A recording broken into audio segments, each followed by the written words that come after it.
Glad to have you join us. Now, let's look at some key indicators as we speak. At the moment, Nigerian stock market capitalization stands at 11.79 trillion naira.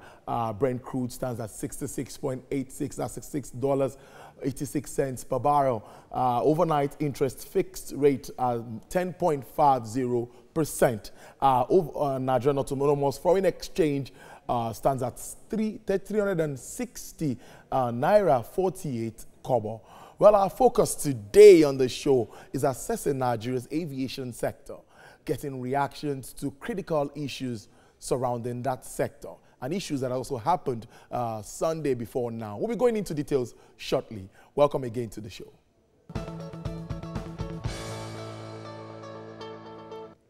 Reports from the Nigerian Communications Commission indicates the country's broadband penetration has increased to 32.34% in January 2019.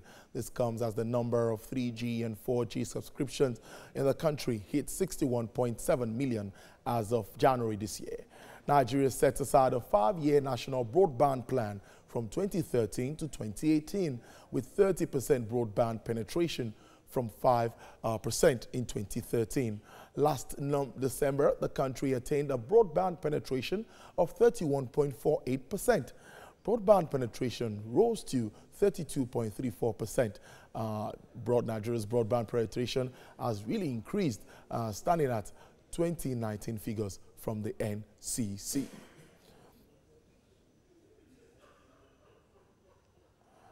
Another story now, still staying with the telecom sector, the number of active subscribers in the telecom sector has increased to 172.8 million in the fourth quarter of 2018. This was disclosed in data from the National Bureau of Statistics. This represents an increase of about 10.75 million when compared to 162 million recorded in the third quarter last year. It indicates a 6.66% increase in subscribers base. Boeing company shares dropped badly on Monday, the worst in 3 years after China, Indonesia, Ethiopia decided to ground their 737 MAX 8 planes following the second deadly crash of one of the planes in just 5 months. Lilian Ezemak reports. An Ethiopian Airlines Boeing 737 MAX 8 bound for Nairobi crashed minutes after takeoff, killing all 157 people on board. It was the second crash of the Boeing 737 MAX, the latest version of Boeing's workhorse narrow-body jet that first entered service in 2017. In October, a 737 MAX flown by Indonesian budget carrier Lion Air, flying from Jakarta on a domestic flight, crashed 13 minutes after takeoff, killing all 189 passengers and crew on board. A source from Reuters said it was too early to say whether the accidents are related, but added that it would be a big issue for Boeing if they are. Absolutely essential to Boeing. It's the backbone of the company's cash generation and profits, and it's also the backbone of many airlines operations around the world. You have a 737 taking off somewhere in the world every few seconds. The drop, around 7% in early morning trade, wiped nearly $16 billion of Boeing's market value, marking an abrupt reversal for a stock that had been a runaway top performer this year in Dow Jones Industrial Average. With a stock price near $400 a share, it was by far the largest drag on the price-weighted blue chip index on Monday. Boeing said on Monday that investigation into the Ethiopian air crash is in its early stages and there was no need to issue new guidelines to operators of its Boeing 737 MAX 8 aircraft based on the information it has so far. It will take up to a year to finish the investigation, but again, if those black boxes are clean and with good data, they should have some idea fairly quickly. China has taken an unusual step of telling its airlines to stop flying the Boeing 737 MAX. But some have criticized that move because it's not the lead regulator for the Boeing 737, which is built in the US, asking them to wait for the country where the aircraft is certified to take the lead. Lilian Ezemak, TVC News. Now, several airlines around the world have grounded the MAX 8 model following the crash. They include China, Ethiopia, Argentina, South Africa, Brazil, Mexico, and Cayman Island. Well, the 737 MAX generates 20% of Boeing sales. The shares dropped sharply to nearly 10% on the Wall Street. Well, to make more sense of this, I have in the studio the Corporate Communications Manager of Air Peace, Christian Iwara. Glad to have you join us at this time. Thank you very much. Well, I'm sure you saw my report preceding this. Definitely. Countries like Ethiopia, China, and all of that have grounded this aircraft. What's your reaction to this? Well, I want to start by condoling the world. Yeah, indeed, we will talk about that. Ethiopia, what has happened is quite sad, and anything that involves life generates a whole lot of passion. Having said that, I think what is happening at the moment is that people are taking safety precautions to ensure that, okay, investigations are going on. While we await the outcome of the investigation, if there's anything we can do, let's take those steps, because really you really can't err when it comes to taking action in favor of safety. Now, you're into a deal of bringing in 10 of those aircrafts very shortly. Now, with this development, how do you feel? What are your thoughts? Any change of mind? Well, it may be premature to begin to talk of change of mind. This is an industry that is quite sensitive. You want to wait for investigations that are ongoing to run their full course, and when they run the full course, then you can then take an informed position. At the moment, it may be hasty to take any such decision, but one thing is critical here. Unlike those who have grounded the MAX 8, luckily for us, we don't have the MAX 8 in our fleet at the moment. Okay. We've placed an order for 10 brand new MAX 8. At this stage, all we're doing at this stage is the design and the configuration stage. And what that means is you have to sit repeatedly with the manufacturers. You tell them this is the kind of aircraft I will want, this is the configuration I will want. They give their expert advice. This is what we want. But again, you come back to your environment. What do my people want? Do they want an all-economy aircraft? Do they want an all-business aircraft? Do they want a mix? These are the things you want to engage your partners with. That is the stage we are in at the moment. So really, I'm not sure. Yes, we quite understand why people are getting agitated. It's normal. We're talking about lives here. But what we keep advising is that we are patient to go through the process, go through what is happening. And luckily, aviation is a strictly regulated environment. Before you bring any plane in, you will get clearance. You can't bring in any plane through the back door. Safety is key here. Safety is key. Yes. Safety is key. Before I import any plane here, the Ministry of Aviation will give that clearance. Regulators will go in, ensure that the plane you're bringing in is fit to fly, is safety compliant. It's a whole lot. In fact, it's not about the operator most of the time. It's about regulation. And regulation in this industry is not even local, it's not domestic, it is global.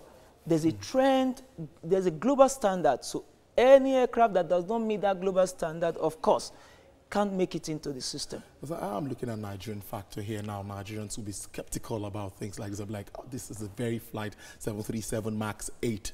What are we doing more? I think more should be done, even in the aviation industry itself, to sanitize the industry and make sure that we meet standards. It's not a question of sanitizing at this moment. We'll be jumping the gun, really. You need to wait for investigations to be concluded before you can begin to talk of, okay, it's understandable, yes, that people are getting anxious. Quite understandable.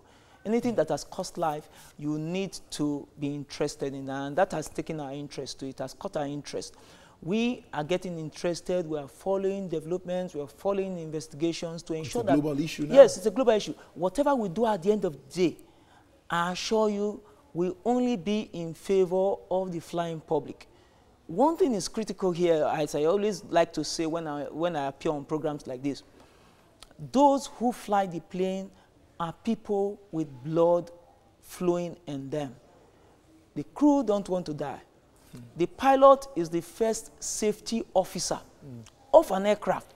If there is anything wrong with an aircraft, no pilot would fly that plane because you don't want to go out there and commit suicide. You don't want to go there and commit suicide. So if a pilot says, I want to fly this plane, definitely, you can trust that pilot. Oh, Mr. Christian Iwara, Corporate Communications Manager, Airpeace, I must thank you for spending your afternoon with us. Thank you very much. Thank you Speaking on this very important issue. Thank you. Well, we'll take a break, and when we return, an aviation consultant will be here, Olumide Onwayo. He will also give insight, talking more about this development. Stay with us on the show, It's Business Nigeria.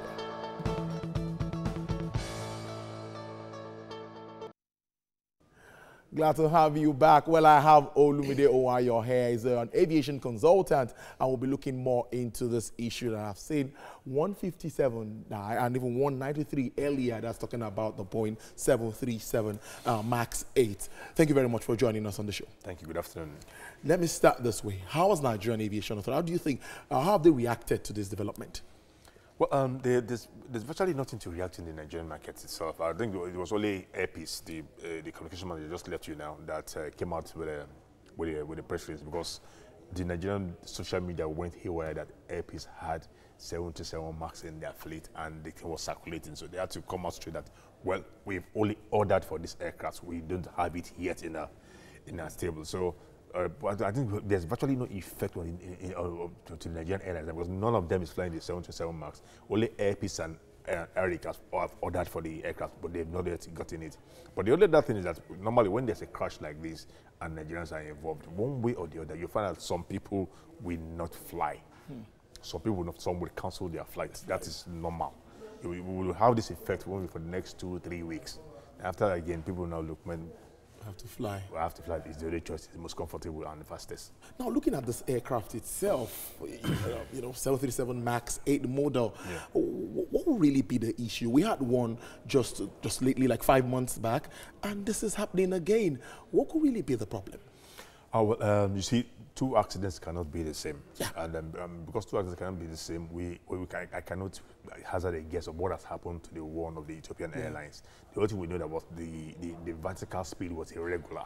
That was the only thing that was cited in the satellite. So until when we have a preliminary report, it's be easy to hazard a guess. Ethiopia has done the right thing. They secured the area. They've started evacuating. They've gotten the black boxes. Now the next thing is to look at the operational logbook of the aircraft and the crew, and from there they can take it on and see what will be the next stage of the decision. But you see, the beauty about it and the luck these airlines have right now is that in the beginning, when it happened with Lion Air, because it was an Indonesian airline, because this aircraft is in America too. Two airlines, American Airlines and Southwest Airlines have this aircraft. Southwest has about 35. American Airlines have about 11. Now, when it happened with Lion Air, instead of focusing on the aircraft, they were focusing on Indonesia and Lion Air as an airline that is not too safe, and probably it was their negligence. But when you now look at the aircraft was just 2 months old, so what parts of the aircraft would you do now blame on the Lion Air? Now, on coming to Ethiopia again, they wanted to look at Ethiopia. But Ethiopia is strong. It's the best airline in Africa, the most profitable and consistently growing airline in Africa. Outside the crash in Beirut, they've not had any other crash. Maybe the other hijack off the coast of Cote d'Ivoire. So now the focus is on Boeing, and Boeing's under pressure. And that's why, if you look at it now, they are the one under pressure. You just talked about the shares going down. They were supposed to launch the 777X. They had to suspend it. And I think airlines now were not catching on this, on what has happened by going to renegotiate some flight, reduction in demands, and all this would be the benefit of the airlines. You know, because we now see that. Yeah, I wanted to ask that what level of responsibility can the airlines, you know, across the globe put against manufacturers, you know, when issues like this come up? Yeah, what will happen is if let's wait for like I said, let's wait for the preliminary report to come out. If it has to do with the product, then the airlines might have something, have a point and have something to push. But if I was just before we got into the studio now, the Boeing company had said that they are making some upgrades in the computer interface, because this new aircraft, what is the difference? It's just the interface between man and the automation. And what this new aircraft has that the older ones don't have is that these new aircrafts are made to almost the same size as the older one, but made to have more tolerant, to carry more payload, and to fly in a higher and tougher altitude. And in doing this, you have reduced the weight. You've made a cabin and other aesthetics to be compliant with the modern day technology and communication gadgets. So you expect that it has a lot more to do with the computer system. Now they said, what the upgrade they have done, they would send to all airlines using the 737 MAX in April as an airworthiness directive, and catch it. They said to make the aircraft not safe, but a safe aircraft to be safer. So Boeing is telling you that we believe in an aircraft, and I also believe in it too, because they have been manufacturing the 737 series from 1967. It's the bulwark. The 737 is the bulwark of commercial aviation. So it's not a failed series. It's a profitable, strong carrier that has sustained the aviation industry since the 60s. Back to our country here now, how well are we managing the aviation sector, and what can we do to get it better as we round up this interview? Well, it's a big one. It's a big one because because we are from Nigeria, we still revolve around the government, and once the government does not move it, it hardly can move. We have a situation it's 4 years now by May, and there's a roadmap. Five things are on that roadmap: construction of the airport, national carrier, building an aviation university, having a maintenance repair organization for the country. As of today, none of the 5 things in the roadmap has been implemented. Olumide Owayo, I know you can go on and on. The passion is the aviation consultant. Thank you very much sharing your thoughts on us on this very important topic. Thank you very much. Thank you.